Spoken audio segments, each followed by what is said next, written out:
주님께서 여러분과 함께 루카가 전한 거룩한 복음입니다. 그때 주님께서는 다른 제자 72명을 지명하시어 몸소 가시려는 모든 고을과 고장으로 당신에 앞서 둘씩 보내시며 그들에게 말씀하셨다. 수확할 것은 많은데 일꾼은 적다. 그러니 수확할 밭의 주인님께 일꾼들을 보내주십사고 청하여라. 가거라. 나는 이제 양들을 이리떼 가운데로 보내는 것처럼 너희를 보낸다. 돈주머니도 여행 보따리도 신발도 지니지 말고 길에서 아무에게도 인사하지 마라. 어떤 집에 들어가거든 먼저 이 집의 평화를 빕니다 하고 말하여라. 그 집에 평화를 받을 사람이 있으면 너희의 평화가 그 사람 위에 머무르고 그렇지 않으면 너희에게 되돌아올 것이다. 같은 집에 머무르면서 주는 것을 먹고 마셔라. 일꾼이 품삯을 받는 것은 당연하다. 이 집 저 집으로 옮겨 다니지 마라.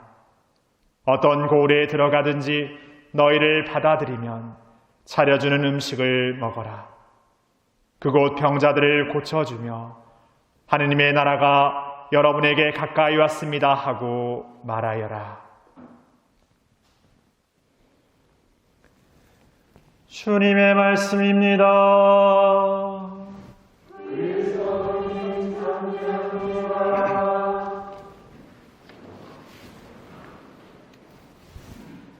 참 예수님, 하루 잘 보내셨습니까? 네. 어떤 누군가가 나를 지지해주고 기도해주고 응원해준다고 하면 굉장히 기쁠 것 같습니다. 그리고 굉장히 의지될 것 같습니다. 여러분들에게는 그런 누군가가 있습니까? 한치 고민도 없이 없으면 제가 그러고 있다고 말해보고 싶은데 이미 있으셔서 저는 뭐 그렇게 응원하고 지지하고 기도 안 해줘도 되겠습니다. 농담입니다. 저의 응원과 기도와 지지만이 아니라 우리에게는 어떤 누군가 어떤 한 사람만이 아니라 하느님으로부터 그런 기도와 지지와 응원을 받고 있는 사람들이라는 생각이 듭니다. 단지 우리네 부모님들이 우리를 생각하는 그 마음처럼 우리가 그 부모님의 마음을 잘 헤아리지 못하는 것처럼 하느님이 우리를 그렇게 기도하고 응원하고 지지한다는 것은 잘 느끼지 못할 때가 훨씬 더 많은 것 같습니다.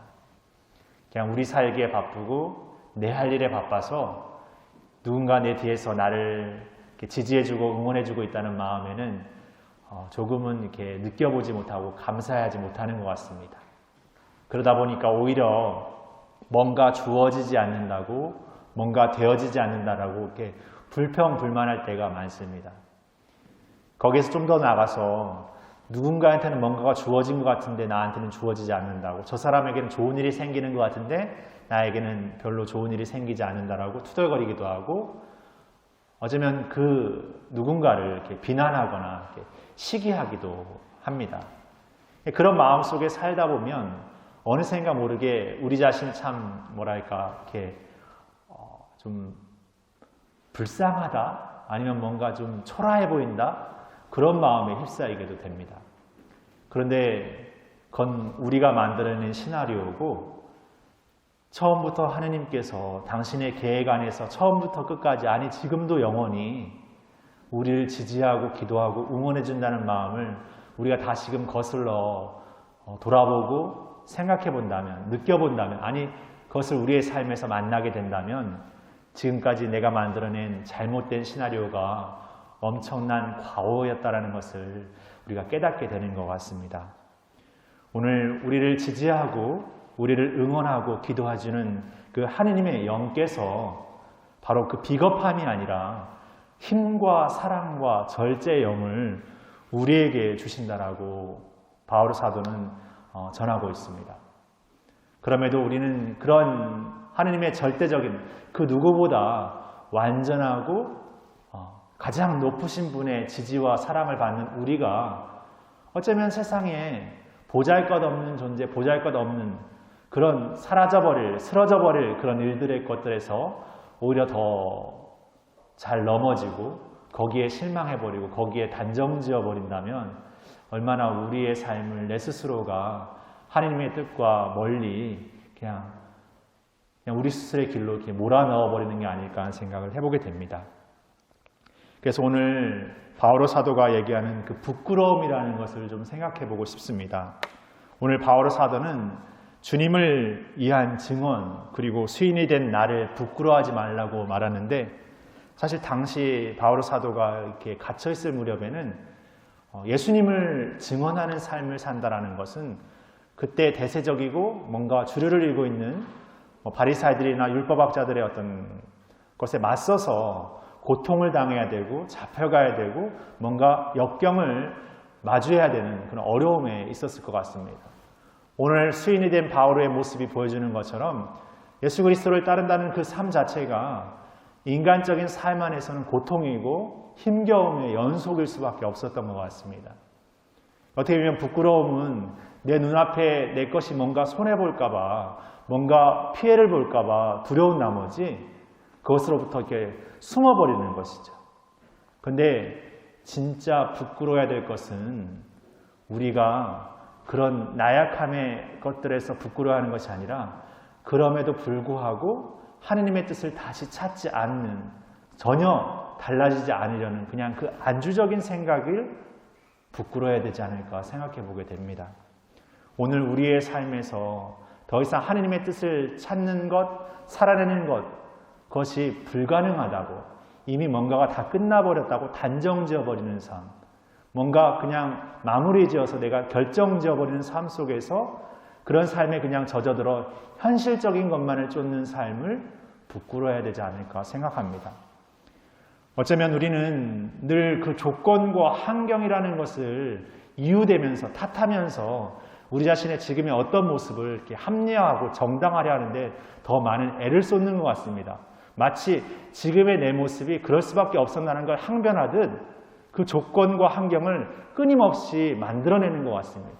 그런데 우리는 한번 생각해 볼 필요가 있습니다. 왜 그 조건과 환경에 나는 도전하지 않는가? 그 조건과 환경에 나는 모험하지 않는가? 언젠가 우리 자신이 나이가 들었다고 많은 경험을 했다고 우리 자신의 많은 것들을 그냥 이제는 나이가 들었으니 이제 뭔가 많은 것을 다 지나고 났으니 뭔가 새롭게 해볼 수 있는 것이 없겠노라고 그냥 해봐야 그러느라고 우리 스스로를 단정져버린 삶에 어느 한가운데 우리가 머물고 살고 있지 않은가 생각해 보게 됩니다. 그런데 곰곰이 생각해 보면 우리가 우리 자신에게 남은 날이 얼마인지 아는 사람은 아무도 없습니다. 젊은 사람이든 나이가 든 사람이든 내가 앞으로 어떤 삶을 얼마만큼 살 수 있을지 알 수 있는 사람은 아무도 없습니다. 그러나 알 수 있는 한 가지는 내 남은 생애에서 오늘은 그 남은 생애의 가장 젊은 날이라는 것은 분명합니다. 어쩌면 사회적 지위 안에서 직업적인 어떤 은퇴, 어떤 사회적인 어떤 그 구조 안에서 우리가 많은 것들의 어떤 일에서 이렇게 은퇴했다라는 표현을 하는데 사회적인 구조가 만들어내는 은퇴라는 의미보다 내가 내 삶에서 우리 자신을 얼마나 쉽게 은퇴시켜버리는지 모릅니다. 어쩌면 우리 신앙의 삶에서도 나는 은퇴한 사람일지 모르겠습니다. 벌써부터 내가 이 신앙의 삶에서 크게 기대하거나 모험하거나 도전하려는 마음을 이미 멈춰버렸는지도 모르겠습니다. 그런 우리들의 마음에 예수님께서 다시금 말씀하시는 것 같습니다. 수확할 것은 많은데 일꾼은 적다. 어쩌면 우리가 밖으로 나아가서 무언가를 수확해야 되는 그 이전에 우리 자신 안에 하나님의 씨앗이 뿌려놓은 그 수확, 우리 안에 하나님의 뜻을 더 살아낼 수 있는 그 우리 존재의 가치들을 더 우리가 찾아내고 살아내고 펼쳐나가야 될 우리의 수확물이 있는 것 같습니다. 그런 각자에게 주어진 하나님의 뜻을 더 많이 수확해내면서 우리가 나아가서 우리 서로에게 우리 자신이 줄 수 있는 그 가치를 하나님의 뜻 안에서 진정으로 전해줄 수 있는 그런 존재가 되었으면 좋겠습니다. 그렇게 살기 위해서 오늘을 도전하는 사람들, 오늘을 모험하는 우리에게 하느님께서 기도하고 응원하고 지지하고 계신다고 생각합니다. 오늘 우리를 지지하는 그 누구보다, 우리를 기도하는 그 누구보다, 우리를 응원하는 그 누구보다 늘 우리를 지지하고 영원히 우리를 기다리시고 두 팔 벌려 기다리시는 하느님께 감사드리면서 우리의 신앙 여정을 다시금 새롭게 재촉해 나가야 되지 않을까 생각합니다. 잠시 묵상하시겠습니다.